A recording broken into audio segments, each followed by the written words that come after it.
Hello, welcome to Sumo Biology. तो बेटा इस वाले लेक्चर में हम लोग पढ़ेंगे लैक ओपेरॉन। तो पहले वाले लेक्चर में, इससे पहले वाला जो लेक्चर था उसमें हम लोगों ने चालू किया था regulation of gene expression. Gene expression को समझा था, रेगुलेशन को समझा था। ये जो आखिरी की लाइनें हैं ये मैंने बहुत फास्ट आपको वहाँ पे डिस्क्राइब कर दी थी। यहाँ पे थोड़ा सा फिर से मैं पीछे से चालू करता हूँ, इनको समझता हूँ।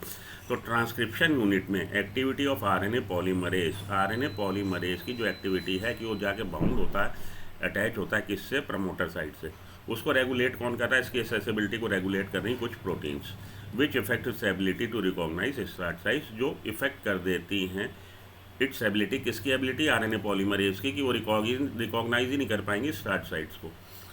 ठीक, this regulatory protein can act as both positively and negatively. ये जो रेगुलेटरी प्रोटीन है, जैसा कि मैंने स्लाइड में बोला था, नेगेटिव कंट्रोल और पॉजिटिव कंट्रोल। अगर ये इन्हांस कर रही हैं एबिलिटी को तो पॉजिटिव कंट्रोल है, अगर ये उसको डिक्रीज कर रही हैं तो नेगेटिव कंट्रोल है, डिप्रेस कर रही हैं तो नेगेटिव कंट्रोल कर रही हैं। The accessibility of promoter regions of prokaryotic DNA is in many cases regulated by interaction of protein with sequences called term operator.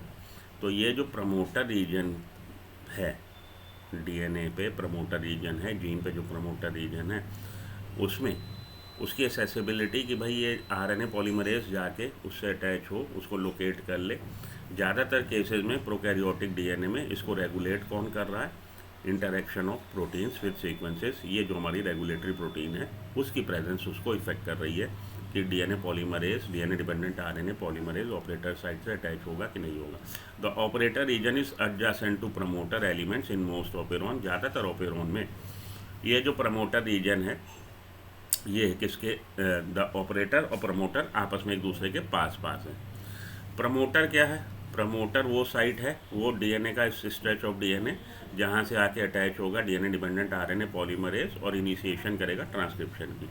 Operator DNA का वो टुकड़ा, डीएनए की वो स्ट्रेच जहाँ पे आके रेगुलेटरी प्रोटीन अटैच होती हैं। In most cases the sequence of operator bind are repressor protein, और ज़्यादातर केस में ये प्रोटीन रिप्रेसर प्रोटीन की तरह काम कर रही हैं, तो ऑपरेटर से रिप्रेसर प्रोटीन बाइंड हो जाती।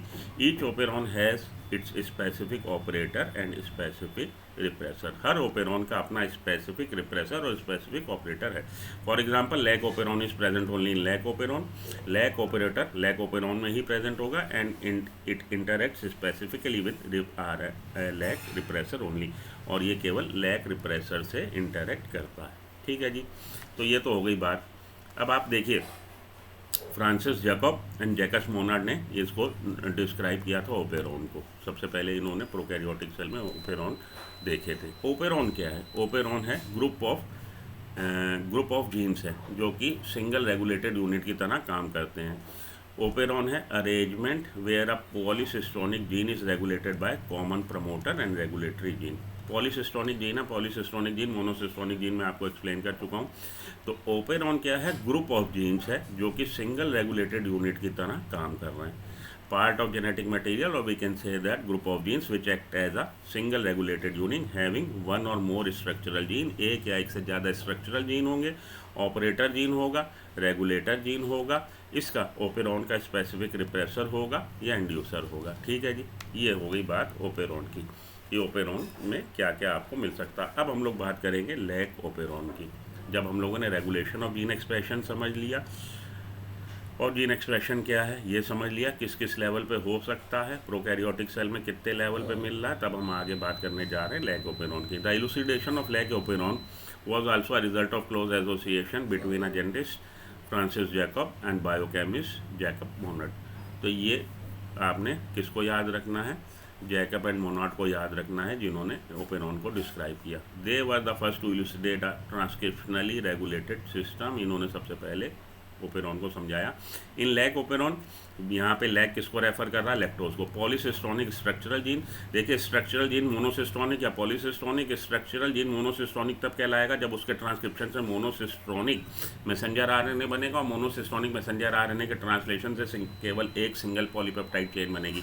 पॉलीसिस्टोनिक स्ट्रक्चरल जीन से ट्रांसक्रिप्शन से पॉलीसिस्टोनिक मैसेंजर आरएनए बनेगा, उसके ट्रांसलेशन से मल्टीपल पॉलीपेप्टाइड चेन बनेगी। Is regulated bye a common promoter and regulatory gene. ठीक है, तो पॉलीसिस्टोनिक जीन है लेकिन कॉमन प्रमोटर, एक ही प्रमोटर उसको रेगुलेट कर रहा है। Such arrangement is very common in bacteria and referred as operon. और इस तरह का जो अरेंजमेंट है, group of genes single regulated unit की तरह जो काम करते हैं उनको हम लोग ओपेरॉन बोलते हैं। To name few such example, lac operon, tryptophan operon, histidine operon, valine operon, इस तरह के कई सारे ओपेरॉन आपको बैक्टीरियल सेल में देखने को मिल सकते हैं।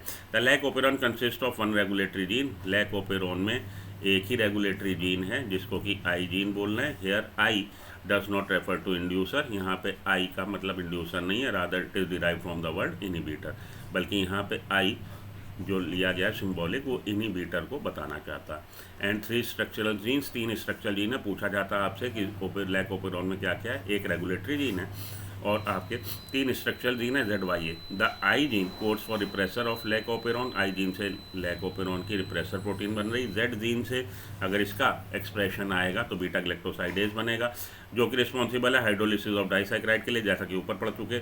लैक्टोज को तोड़ देगा मोनोमेरिक यूनिट में galactose and glucose. Y gene codes for permease which increases permeability of the cell to beta galactosidase. Y gene किसके लिए कोड कर रहा है, परमिएज के लिए, जो कि बढ़ा देता परमिबिलिटी बीटा ग्लैक्टोसाइडेज के लिए। And A gene encodes for transacetylase. और ए जीन के ट्रांसक्रिप्शन ट्रांसलेशन से बन जाएगा transacetylase. Hence all the 3 gene product in lac operon are required for the metabolism of lactose. तीनों ही जीन का जो प्रोडक्ट है वो काम आ रहा है लैक्टोज के मेटाबॉलिज्म में। In most other operon as well the genes present in the operon needed together to function in the same or related metabolic pathway. और ज़्यादातर ओपेरॉन जो हैं उनमें जो भी ग्रुप ऑफ जीन्स है, स्ट्रक्चरल जीन्स, उनका जो एक्सप्रेशन आता है वो किसी एक कहिए कि आप मेटाबॉलिक पाथवे में काम आने के लिए आता है। अब यहाँ पे देखिए ये क्या हो रहा है, जबकि आपका इन एब्सेंस ऑफ इंड्यूसर, मानिए कि आपका लैक्टोज नहीं है, एलो लैक्टोज, लैक्टोज प्रेजेंट नहीं है मीडियम में।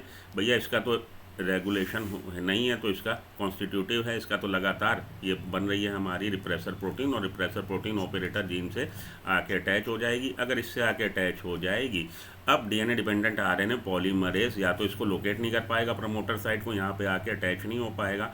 अगर हो भी गया तो आगे स्लाइड नहीं कर पाएगा डीएनए के स्ट्रैंड पे। इस तरह से इन तीनों जीन का ट्रांसक्रिप्शन नहीं हो पाएगा। अब इंड्यूसर की प्रेजेंस में देख लीजिए, जब एलो लैक्टोज माध्यम में है, एलो लैक्टोज मीडियम में है, तो इसकी ये जो रेगुलेटरी प्रोटीन बन रही है इसकी एफिनिटी एलो लैक्टोज से ज़्यादा है। ये एलो लैक्टोज के मॉलिक्यूल के साथ अटैच हो जाएगी रिप्रेसर प्रोटीन, और यहाँ पे जाके ऑपरेटर पे अटैच नहीं होगी। तो अब ये साइट क्लियर है, अब रेल की पटरी क्लियर है। अब डीएनए डिपेंडेंट आरएनए पॉलीमरेज आसानी से प्रमोटर साइट को लोकेट करेगा और इस पर स्लाइड करता हुआ इन तीनों ही जीन का ट्रांसक्रिप्शन ट्रांसलेशन हो जाएगा, ये प्रोडक्ट बन जाएंगे और लैक्टोज का मेटाबॉलिज्म हो जाएगा। ये तरीका है आपका लैक ओपेरॉन का। Lactose is the substrate for the enzyme beta galactosidase and regulate switching on end of operon. Lactose जो है यही रेगुलेट कर रहा है, स्विच ऑन कर रहा है और ऑफ कर रहा ओपेरॉन को। Hence it is termed as inducer, और यही इसीलिए इंड्यूसर की तरह टर्म किया जाता है। In the absence of preferred carbon source such as glucose, lactose is provided in the growth medium of the bacteria. Lactose is transported into the cell through the action of permease. देखिए अगर glucose नहीं है, आपने bacteria के चारों तरफ माध्यम में मौजूद करवा दिया लैक्टोज, तो लैक्टोज बैक्टीरियल सेल में एंटर कर जाएगा। किसके एक्शन से? Action of permease. Remember a very low level of expression of lac operon has to be present in the cell all the time. थोड़ा बहुत एक्सप्रेशन आता रहता है, इसलिए थोड़ा बहुत परमिएज है, इसलिए लैक्टोज अंदर आ गया बैक्टीरियल सेल में। Otherwise lactose can not enter the cell.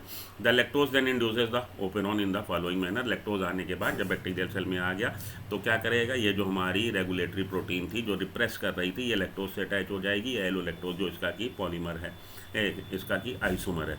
तो ये लैक्टोज या एलो लैक्टोज की प्रेजेंस में अब रेगुलेटरी प्रोटीन हमारे ऑपरेटर साइट पर ना जाके इससे अटैच हो जाएगी और डीएनए डिपेंडेंट आरएनए पॉलीमरेज आसानी से ट्रांसक्रिप्शन ट्रांसलेशन कर देगा। ठीक है जी। The repressor of operon is synthesise.